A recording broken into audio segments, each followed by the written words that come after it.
going on, guys? This is Bruce Matson, your host of the show, Metric Scout Fantasy Football, the show where we talk about all things fantasy football, DFS, Dynasty, Devy, Redraft, all of it. We just talk about all of it. It's open forum, and if that's something you're into, hit that subscribe button, ring the bell. But I got a quick video for you. It's about Justin Fields. He had his pro day today, and what I saw, what I feel, what I need to tell you about. So we ran a 4.43 official, 4.44, 40-yard dash, blazed the track, and that speed just means he has Konami code just written on his back. He's going to be one of the faster quarterbacks when he enters the NFL. Let's just say if we even alter it for his pro day with the 0.05 that everyone likes to use, and even round it up, the 4.5, he's still one of the faster quarterbacks in the league.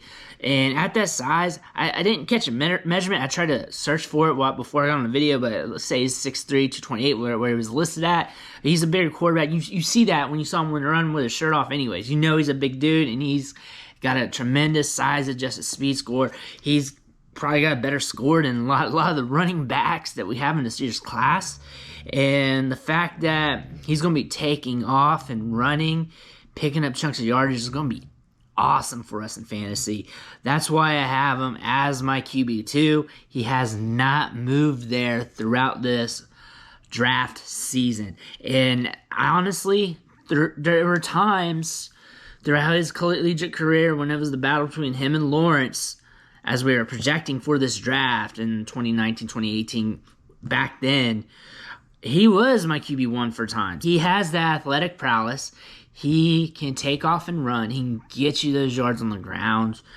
Right now, I have Lawrence as my one, as everyone else does. As Lawrence is a phenomenal prospect. I can really say once-in-a-lifetime prospect. We haven't had one for a long time. For some of you guys who are a lot younger, he is a once-in-a-lifetime prospect. I have him in higher regards than Andrew Luck, and I have him around the Peyton Manning status.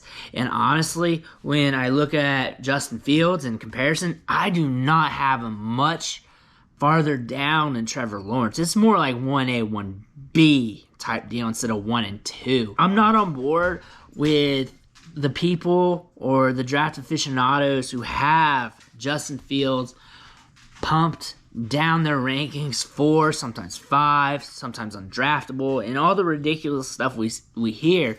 I get it. There are some instances where we've seen him lock on his first read. And if we're going to nitpick highlights, then if you go look at Trevor Lawrence's tape, you're going to find some issues too. You're going to find some issues with Zach Wilson. You're going to find some issues with Trey Lance. I've mentioned those in my previous profile videos for those players. It's impossible to have a quarterback prospect with any red flag. The thing you want to look at for Fields is what can set him apart from some of the mid-level quarterbacks in the NFL. And what we have with this guy is an athletic player, athletic quarterback who can move on the run and throw dimes all over the field and has accuracy and a deep ball combined together. He showed that in his workout today where he was running, just throwing dimes all over the field, throwing on the run, throwing on his back foot, and just hitting 62-yard dimes in the air. And that's just something you don't really see. A lot of comparisons to the Zach Wilson pro day. And I think just from watching this 2 little vids or whatever, I still want Fields. The Fields even looked better there, for instance. From a fantasy football standpoint, it's Fields all day when you compare him to Wilson. From a quarterback standpoint, Wilson has not played to the level of competition or against the level of competition Fields has seen. That's an unknown. And that transition process to the NFL. Fields have seen more extravagant looks from college defenses. He's played against tougher opponents, way tougher. You're talking about Alabama, Clemson, some of the top Big Ten schools, and has really showed off. He's had a few games that made us scratch our heads and some moments that were off the mark, and I get that. With most quarterbacks, you're going to have that. When you get this sample size of production, he actually, if I had to put a red flag on him outside of the vision issues that has been labeled on him, would be the limited sample size of work that we got. We had a shortened COVID year this year, and then we had one full season. This full season, though, in 2019 was gangbuster. He threw 41 touchdowns and 3 interceptions, 3,273 yards, and completed 67.2% of his passes. This year in 2020, he played just 8 games, threw for 2,100 yards, 22 touchdown passes, 6 interceptions. So we prorate those touchdowns. You're looking at a guy who has thrown for 39 touchdowns if you prorate it to his 2019 season of games of 14. So 39 touchdowns, and that's not factoring in or equating in the cupcake games that they play in their offseason schedule, which would be a gimme 4 or 5 touchdown game. So you're talking about more than 41 touchdowns, and he is prorated for 10 interceptions. Probably would have been around there or less because he would have had those cupcake games where he would have been less likely to make those mistakes.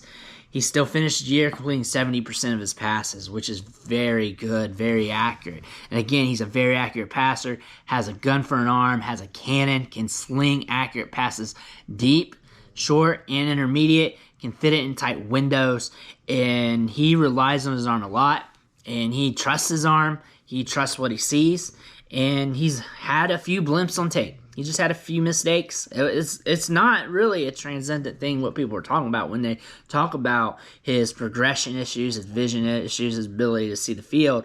It really stacks up with some of the other quarterbacks in this draft and their red flags as well. But what you get with the upside, what you get with the potential, you cannot shy away from. And definitely in fantasy, when you talk about that 4.44, 40-yard dash, that speed that we also see on the field, we talk about that one run with Trey Sermon running down the field and Fields, 5-10 yards behind, able to run behind him and catch up to him. Sermon's obviously not a gangster speed back, but you catch my drift. Go check out that clip. Fantasy, he is my QB2. He's locked and loaded there. I expect him to go 3 to the Niners. I expect him to be chucking balls to Kittle, Deebo Samuel, Ayuk, and having a good career. I do not see him busting. Let's just do this. I got a couple of these bets. This one's on Jalen Reagor, and I have one on Rondale Moore. The third one's coming. It's a beer shoe bet on Justin Fields. If he's a bust 3 years from now, I'm drinking a beer out of my shoe right here on camera. So you're going to have some episodes, probably not down the road because I'm perfect, of me chugging beers out of my shoes if I'm wrong. But it's not going to happen. Justin Fields is a guarantee. Thank you for watching the show. Thank you for following along. Make sure you hit that subscribe button. Ring the bell. I'm the only person on here who's willing to take consequences for their actions, for their mistakes, in their scouting portfolio. Chugging beers out of these old nasty shoes that I always wear. I'm the only one doing that. Hit that subscribe button so you don't miss out. I'll catch you next time.